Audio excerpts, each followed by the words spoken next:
Bienvenidos y bienvenidas a una nueva entrega de Cuentos de Terror en la Biblioteca Serrás. En esta ocasión, el experimento de Barinsky de Santiago Dabove, del libro La muerte y su traje. Esperemos que les guste. ¿Conocen ustedes a Smirnov, el sabio anatomista y fisiólogo Smirnov? Si lo conocen, sabrán que está aplicado con empeño en una serie de experimentos importantísimos relativos a la resurrección de los muertos.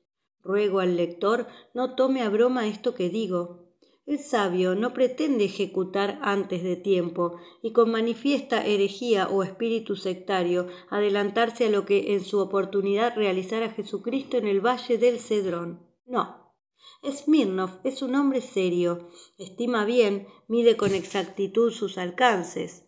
La experiencia, su guía inefable, le ha enseñado que sólo puede tener éxito en algunos casos, en determinadas circunstancias y de acuerdo con ciertas condiciones.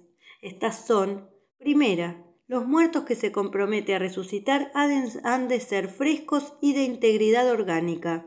Segundo, no debe haber pasado mucho más de media hora desde el instante del fallecimiento, ni haberse enfriado del todo el cadáver. Tercera, que las causas de la muerte sean únicamente un síncope cardíaco, un accidente por descarga eléctrica o electrocución en la silla de ejecutaciones. Como puede verse, se trata de actuar en sujetos que no han sufrido una destrucción irreparable de sus tejidos nobles. En honor de la verdad, o más bien de la posibilidad modestamente, creo que no se puede pedir más en este sentido. Porque sería como querer crear algo de la nada, suponer que la vida puede devolverse sin lo indispensable para que el órgano vital funcione, aunque lo dañado solo sea a considerarse en su anatomía microscópica. Aquellos lectores que crean muy limitado el campo de Smirnov y que se hayan forjado desaforadas esperanzas, les diremos que se pongan primero en el cogollo de la dificultad y, antes de desdeñar, justiprecien el trabajo sincero y genial que hace lo que puede hacer su humana naturaleza y, por último, añadiremos que para los creyentes el desengaño es sólo temporal, pues siempre queda al fin del horizonte la resurrección católica o las de otras religiones. Barinsky es amigo mío, cirujano joven y espíritu investigador. Ha sido discípulo de Smirnov, a que profesa una sincera admiración. Es cierto que en un tiempo, cuando era estudiante, le gustaban las supercherías y las cosas raras, pero tenía un innegable talento. Yo sabía que Barinsky estaba tratando de reproducir acá las experiencias del maestro. Tuvo que dejar a éste para venirse por asuntos familiares. Él era de Buenos Aires y su familia estaba en esta ciudad. Cuando recién los primeros semi-éxitos empezaban a dar pábulo a su curiosidad. Barinsky es optimista y espera superar al maestro si ciertas dificultades se resuelven. Pretende actuar con buena suerte en plazos más largos y aun cuando los cadáveres estén fríos. No se contenta con conseguir un poco más de lo que hacen la adrenalina, el masaje cardíaco y la respiración artificial, administradas en los casos similares. Continuamente hablábamos con él de problemas biológicos y a veces metafísicos, pero se veía que no le causaban mucho entusiasmo las aventuras del ser, que tiene como principales vísceras y coyunturas un articulado lógico y, como sangre, un derrame crítico. En cambio, su espíritu práctico se caldeaba al hablar de vivisección o experimentaciones que podían aclarar problemas biológicos. Una noche, después de la sobremesa, recibí yo un urgente llamado telefónico de parte de él, a quien hacía varias semanas que no veía. «Venga enseguida, tengo un caso. Las buenas ocasiones no abundan. Se trata de un electrocutado y me lo han traído a la media hora de su muerte, más o menos. Todavía está algo caliente». Homicida y suicida. Mató a su novia y al amante de ella a balazos, pero él, que era electricista de afición y muy entendido en esos manejos, prefirió hacerse pasar por su cuerpo una fuerte descarga eléctrica. Al parecer era un muchacho culto, de carácter impulsivo y algo neurasténico. No se imagina lo que me ha costado conseguirlo sin demora. Me valí de la influencia del juez de instrucción y de otros superiores. Como dije, que quizá podría salvarlo y entonces él declararía se habrán entusiasmado por una condena más. ¿Dónde vive usted ahora? Está cerca, bien. Venga a la sala T del Hospital X, pronto. Él era jefe de esa sala y se adivinará que no doy los verdaderos datos por discreción. Venga pronto, aunque usted sabe que a un frío lo resucitaré, y se rió con humorística y amable jactancia. Con una manga del saco en un brazo y la otra por poner, salí de mi casa en dirección al hospital. En unos 5 minutos estuve allí. El portero, ya avisado, me condujo a la sala T. En una habitación adyacente, no muy grande, había una mesa de operaciones, 2 ayudantes, 2 médicos, amigos en unos escaños más bien más altos, próximos a la mesa. Todos se sentaron y yo hice lo mismo, después de haberme puesto un delantal y un gorro blanco que me alcanzaron. El cadáver era el de un muchacho bien constituido, de piel algo mate aceitunada, de ojos muy largos y rasgados, de hombros y brazos fuertes que contrastaban con cierta delgadez del torso. No pude evitar compararlo con las figuras que por lo común se nos ofrecen en las láminas que representan los antiguos egipcios. La luz cruda que daba sobre él le comunicaba un tono azul pálido. Barinsky nos invitó a que lo examináramos. Molins, uno de los médicos presentes, se aproximó y auscultó el corazón. Completamente parado, ni un latido, dijo. Luego entreabrió los párpados, tocó la conjuntiva y agregó: no hay reflejo. Por puro lujo puso la hoja tersa del cortaplumas en las fosas nasales y la retiró sin que se empañara. El otro médico acercó un fósforo encendido y después de aplicar un termocauterio a la piel del brazo y costado, comprobó que no se producía ninguna reacción. Yo, no sabiendo qué hacer, puse las puntas de mis dedos en la muñeca y comprobé la ausencia de pulso. Ya empezaba a enfriarse esa carne muerta, carne de joven sano y violento.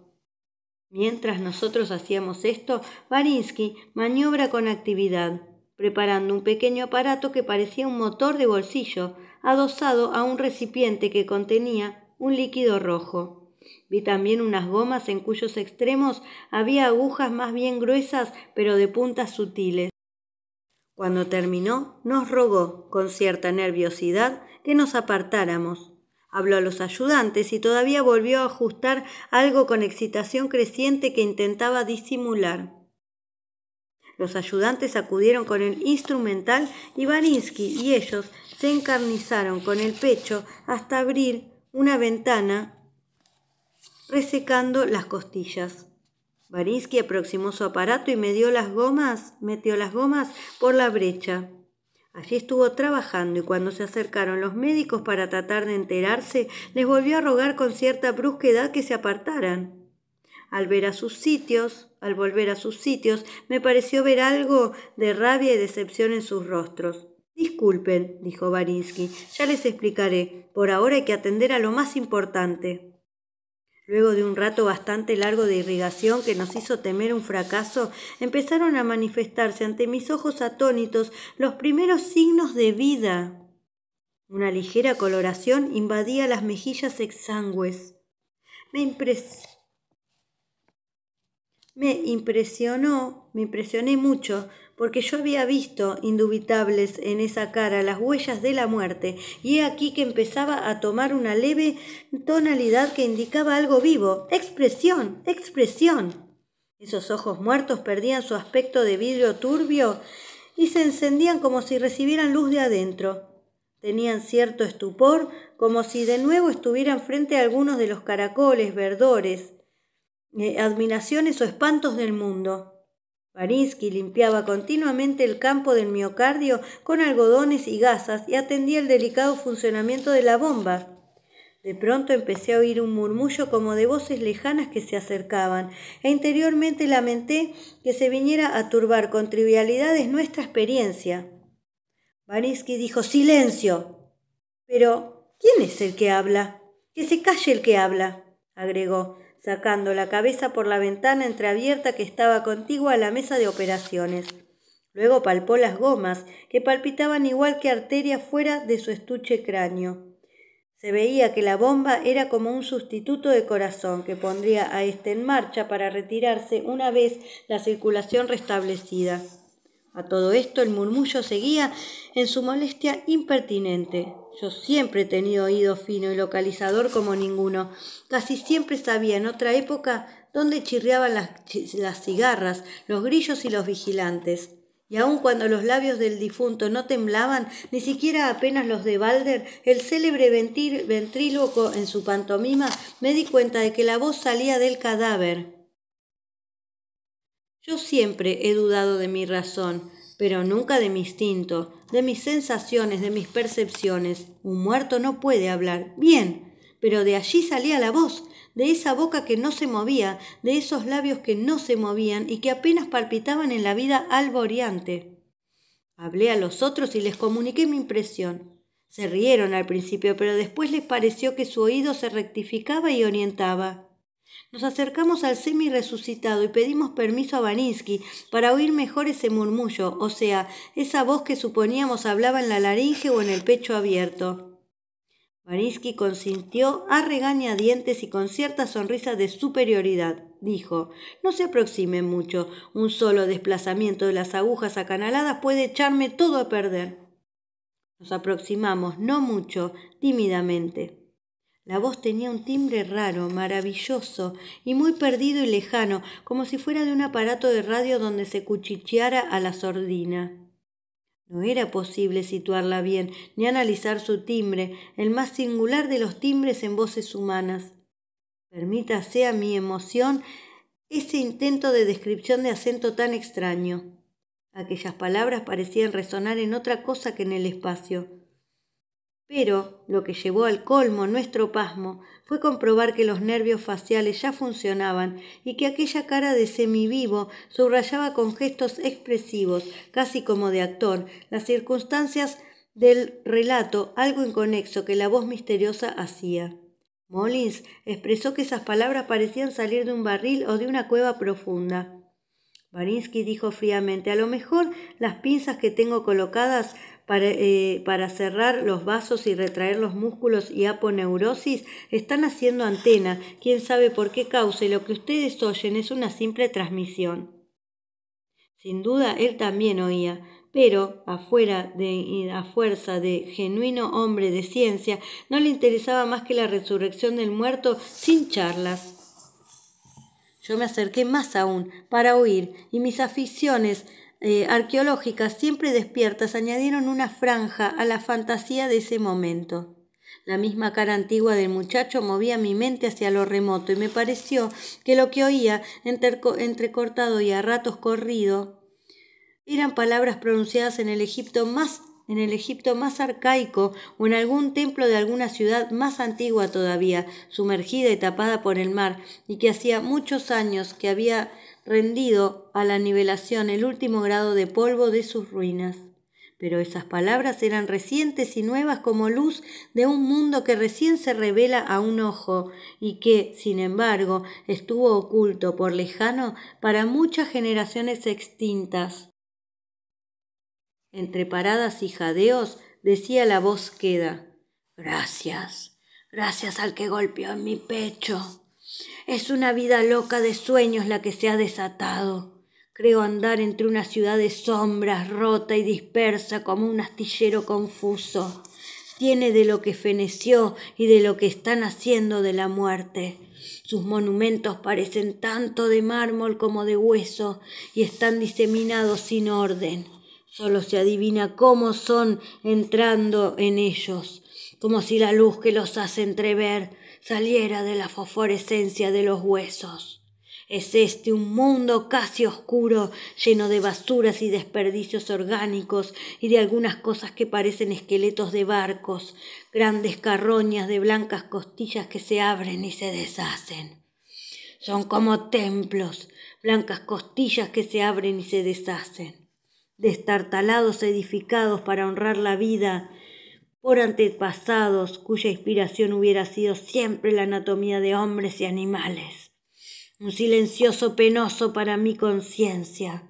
Por eso fueron un alivio las rayaduras y los golpes de ustedes, que sonaron en mi pecho y al mismo tiempo en las paredes de mármol, porque en ese momento había entrado al templo cuyo exterior eran sombras.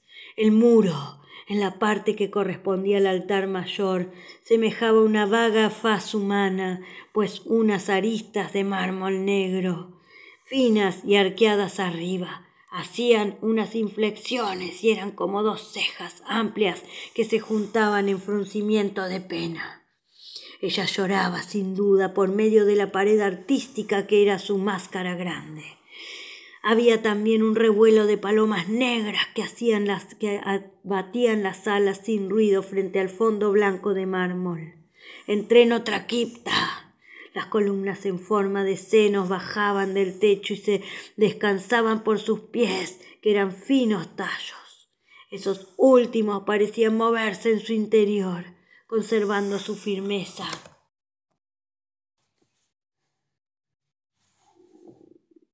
Eran chorros tranquilos, inmóviles, helados. Otra insinuación de ella, la expresiva, que me tendía sus senos como amante o a hijo. Mi alma busca el perdón y perdonar por la pasión siempre enviesta. Pero el templo ruinoso parecía abrirse a una explanada más sombría y oscura. Las columnas aquí son curvas, chatas, igual que costillas pulidas por el viento y las lluvias. Camino ahora por el espinazo de esta construcción en ruinas. Una idea me asaltó. Yo era el causante de ese despojo de carne, de esta desnudez de huesos. Yo, el buitre asqueroso que había descarnado esas costillas. ¿Es este un lenguaje jeroglífico? La alusión me pareció tan directa que me sentí avergonzado precisamente ahora al notar que revivo con una nueva sangre hastiva en las venas. Volver al juego amable de la vida, al amor mientras ella abre sus costillas en la oscuridad, sin abrazos, podré. Y mi amada será otra que elija, con otro nombre, y viviré con el recuerdo de la sacrificada que quizás me perdonó. Sin embargo, quiero olvido. Es un bien olvido, el olvido. Ja, ja, ja, ja. Oigo una risa breve de asesino o de hiena, ojos que acechan, perversos y van fosforeciendo entre los claros que dejan las costillas de mármol. Ellos sospechan, saben que alguien está ocupado en mi salvación y que volveré al mundo para amar al amante y un recuerdo. Entre las sombras, una más oscura se acerca. Veo en sus ojos firmes y fríos la voluntad de oponerse a mi despertar. Veo una punta brillante y adivino dónde golpeará. ¡Qué hiera! Estoy sin defensa. Yo no me defendería si pudiera. Yo no he de matar más. Dios mío, hiere sin piedad, a cada uno su turno, en la venganza y el amor, a ninguno. ¡Triste destino! En la cara del operado se revelaron el horror y la amargura de manera punzante. Barinsky hacía rato que estaba apurando la irrigación, porque veía en la demora mal pronóstico. Yo, sin querer, miré el corazón hinchado. De pronto se abrió una pequeña grieta, de donde salieron gotas rojas. Fue el preludio de la gran hemorragia que llenó el pecho de sangre. ¿Fue muy grande la presión? ¿Había una falla en ese músculo cardíaco? ¿O desde la muerte era irrevocable una suprema impotencia? Es posible, pero no hay que pensar en lo excusado, en el absurdo. Como velas que se arrían porque ya no las empuja la fresca brisa de la esperanza, las facciones una a una perdían calor, se ceñían, se replegaban. La boca se torció como papel que se arruga por el calor. Se afiló la nariz. Diéronse vuelta los globos de los ojos hacia arriba. El labio superior se aplomó y pegó a los dientes, mientras la mandíbula inferior descendía. Todo él tomó el aspecto del cadáver irrevocable, imposible ya de rescatar de la muerte. Esperemos que les haya gustado. Nos vemos la semana que viene. Que tengan un buen fin de semana literario.